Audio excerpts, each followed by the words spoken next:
Have you ever found yourself caught in an endless cycle of arguments that leave you drained, confused, and questioning your own reality? The dance with a narcissist is like trying to fill a vessel with holes. No matter how much of yourself you pour in, it's never enough. You speak, but they don't hear. You compromise, but they demand more. You present evidence, but they rewrite history. In the luminous moments between these storms, you catch glimpses of the person you thought they were, and hope flickers again, only to be extinguished when the cycle inevitably repeats. This isn't just conflict.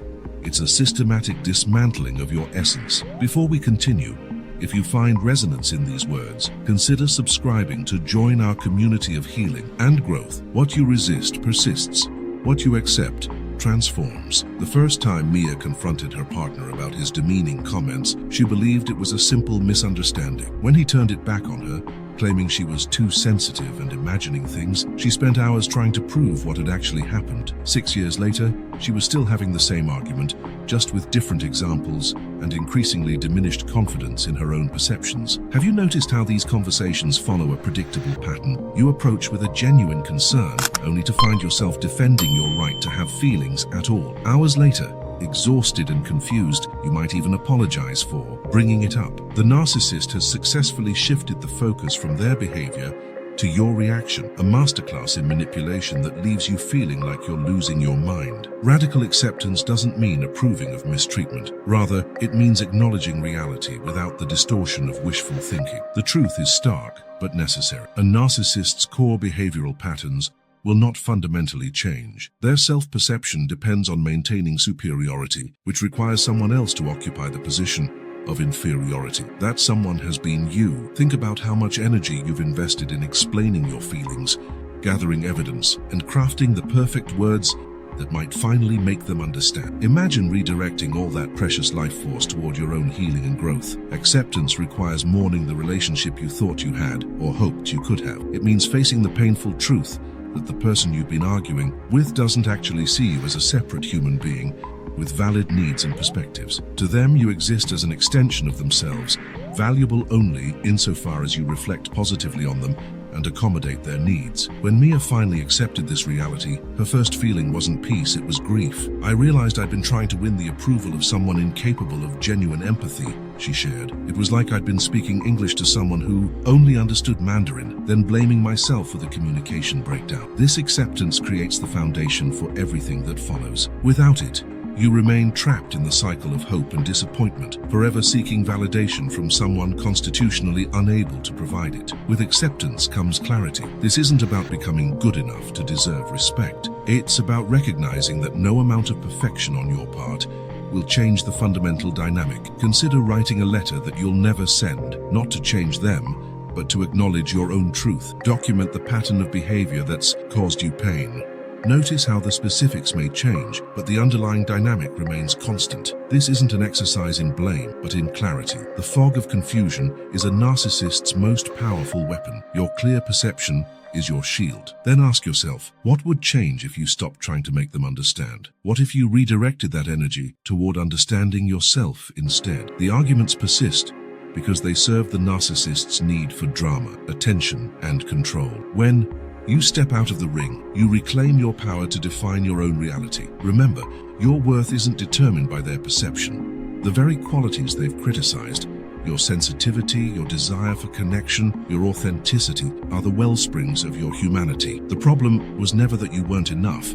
It was that you tried to fill a void that can't be filled by anyone but themselves. Your sense of self is not negotiable. It is the compass that guides you home. When Mia began reviewing her journal entries from the past 5 years, she noticed something disturbing. In earlier entries, she wrote about her passion for landscape photography, her Sunday morning pottery class, and deep conversations with friends that stretched into the night. Gradually, these references disappeared, replaced by anxious analyses of her partner's moods and detailed accounts of their arguments. I became a detective in my own life, she realized, but I was investigating him instead of nurturing myself. A narcissist doesn't just target your emotions, they hunt your authenticity. They sense what brings you joy, what makes you feel confident, and systematically undermine precisely those areas.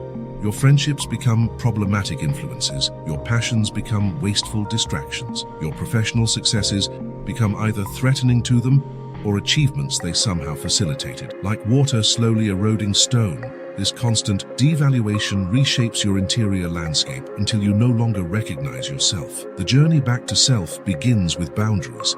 Not just external limits on their behavior, but internal boundaries that protect your perception of reality. When they say you're overreacting, your internal boundary allows you to hold your truth. This is how I feel and my feelings are valid. When they claim, I never said that, your internal boundary maintains, I trust my memory and my experience. These boundaries aren't primarily for them. They likely won't respect them anyway. They're for you, a way of preserving your integrity in a relationship designed to compromise it. Next comes the archaeological dig of rediscovering yourself. What did you love before their influence became the dominant force in your life? Which friendships did you let fade? What dreams did you defer? This isn't merely nostalgic reminiscing, it's recovering the scattered pieces of your authentic self. Start small. If you once loved reading but haven't picked up a book in years, begin with just 10 minutes before bed. If you abandoned a creative practice because they subtly mocked it, create a small, private space to reconnect with that expression. These aren't selfish indulgences, they're essential acts of self-reclamation. Pay particular attention to your body.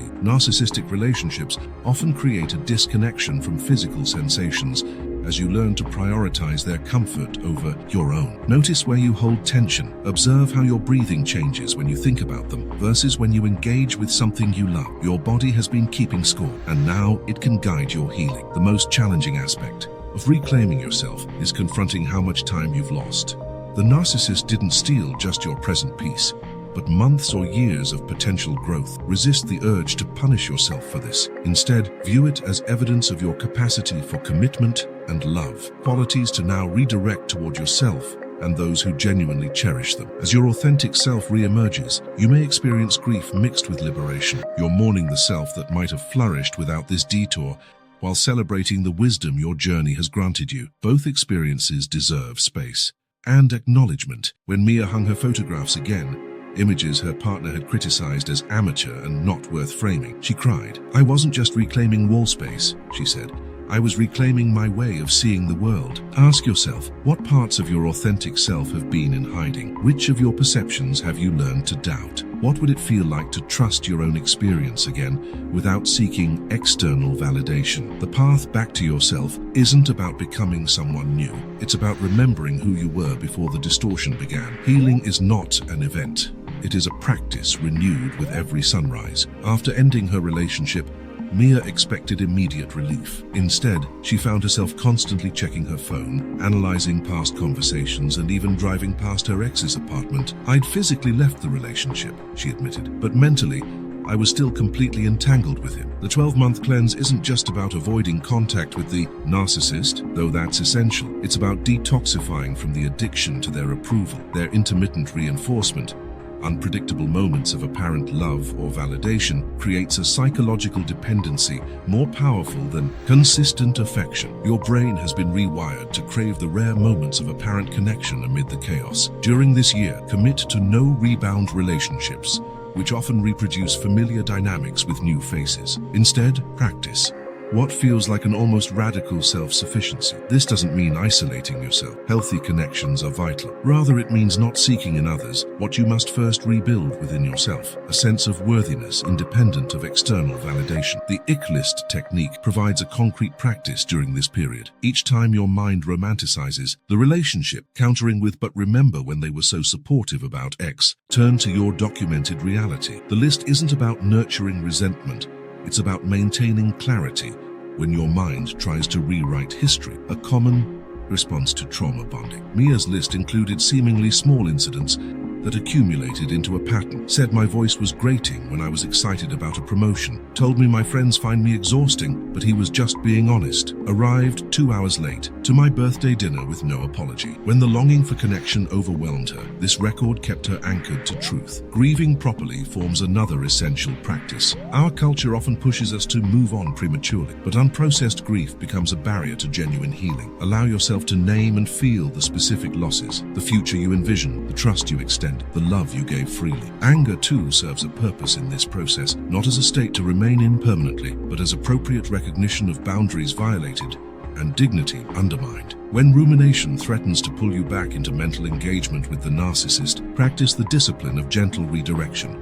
Notice the thought pattern without judgment, then deliberately turn your attention to a present moment activity that requires focus. This isn't about suppressing emotions, but about choosing where to invest your mental energy. The practice of self-compassion may feel foreign after years of internalizing criticism. Begin with small moments of kindness toward yourself. When you catch your inner voice using their words or tone, pause and ask, how would I speak to someone I love who was struggling? Then offer yourself that same grace. Throughout this year, cultivate awareness of the subtle ways their influence persists in your thinking. Do you still anticipate criticism when expressing an opinion? Do you apologize habitually for taking up space? Do you doubt your perceptions of simple reality? Each time you notice these patterns, you have an opportunity to choose a different response, one aligned with your authentic self rather than their projected expectations. As the months pass, you'll find the intensity of the bond gradually diminishing. The person who once occupied your every thought becomes progressively less central to your inner life. This shift happens not through force of will, but through consistent practice of new patterns that honor, rather than abandon yourself. When Mia reached the end of her year, she celebrated not with a relationship, but with a solo photography trip she'd always wanted to take. I realized I wasn't fixed in the sense of being perfectly healed, she reflected, but I had built a new relationship with myself strong enough to weather the inevitable storms ahead. Ask yourself, what practices could help you maintain clarity? When nostalgia threatens to distort your memory, how might you honor your grief without becoming defined by it? What small daily acts of self-trust could gradually rebuild your confidence in your own perceptions?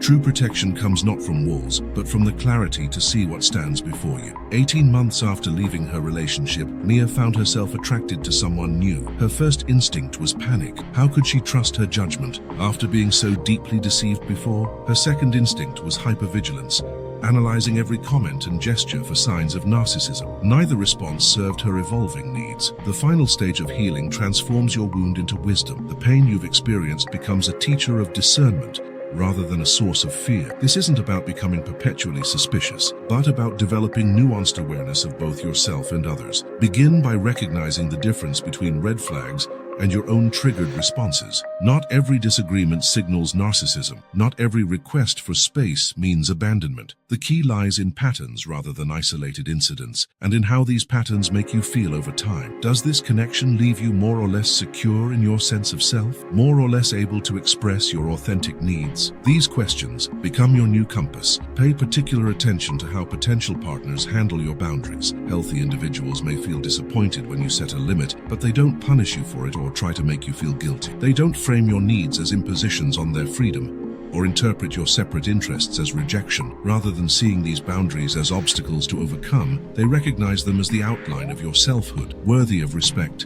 precisely because they love who you genuinely are. Notice, too, how you feel in their presence. With a narcissist, you likely felt a constant underlying anxiety, walking on eggshells, monitoring their reactions, adjusting yourself to maintain peace. Healthy connection, by contrast, feels like a safe harbor rather than a storm to weather. You breathe more deeply, your thoughts flow more freely, you experience disagreement without fearing abandonment. The cultivation of discernment extends beyond romantic relationships. The same dynamics can appear in friendships, family relationships, and work environments. As you strengthen your ability to recognize these patterns, you may need to establish new boundaries in multiple areas of life, a process that requires both courage and compassion. Perhaps most importantly, maintain discernment toward yourself. Notice when you slip into people-pleasing behaviors or abandon your needs to maintain harmony. Observe when you're tempted to ignore early warning signs because the chemistry feels good or the attention seems healing. These moments aren't failures, they're opportunities to choose differently than before. When Mia eventually began dating again, she approached relationships differently. Before, I gave people unlimited chances to prove themselves worthy of my trust, she explained. Now I recognize that trust is something that develops gradually through consistent actions. I'm patient with that process, rather than rushing to either complete openness or defensive withdrawal. The greatest gift of this journey is the development of a relationship with yourself, characterized by both honesty and kindness. You learn to hear your own internal signals without dismissing them. You recognize your patterns without shame. You hold yourself accountable without the harsh self-criticism that often mimics the narcissist's voice. This balanced self-relationship becomes the foundation for all other connections in your life. Ask yourself, how has your experience changed what you value in relationships? What subtle signs of disrespect would you now recognize that you might have previously overlooked? How has your understanding of healthy love evolved through this challenging journey? The path of healing from narcissistic entanglement isn't linear. You'll have days of tremendous clarity, followed by moments of doubt. You'll experience periods of peaceful independence, interrupted by waves of longing for connection, even connection with someone who caused you pain. This oscillation doesn't indicate failure. It reflects the natural rhythm of profound transformation. Remember that your healing ripples outward. As you reclaim your authenticity and establish healthy boundaries, you create a template for others in similar situations. Your journey becomes a lighthouse for those still lost in the fog of manipulation and self-doubt. If this message has resonated with you, please share it with someone who might benefit. The most insidious aspect of narcissistic abuse is how it isolates you, making you feel that no one could possibly understand. Breaking that isolation, connecting with others who recognize your experience, is itself an act of liberation. Subscribe to join our community as we continue exploring the path from wounding to wisdom. Your story matters. Your healing matters, and the self you're reclaiming is worth every step of this journey. See you next time. Keep your eyes open, your mind curious, and your spirit evolving.